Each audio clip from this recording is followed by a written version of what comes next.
মানি না কোনো বিধান আল্লাহ ছাড়া। আনুগত্য করবো কার? হুকুম মানবো কার? খেলাফত করবো কার? মিছিল দিচ্ছে, সাংবাদিক প্রশ্ন করে আপনি কি চান, কি চান? গণতন্ত্র চাই, গণতন্ত্র চাই, গণতন্ত্র চাই, গণতন্ত্র চাই। ওরা কি আল্লাহর বিধান চায়? ইমান ইমান আছে এদের?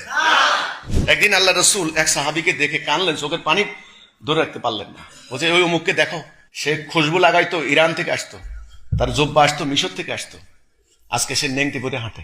আচ্ছা, আপনার সামনে যদি আমি এখন এই এক বাটি শুয়োরের গোস্ত দিই, আপনি খাবেন? বমি করবেন। কেন খাবেন না? বলছেন আল্লাহ হারাম করছে, খাবো না এই জন্য। কিন্তু পুরো আপনার রাষ্ট্র চলতেছে সুদের উপরে।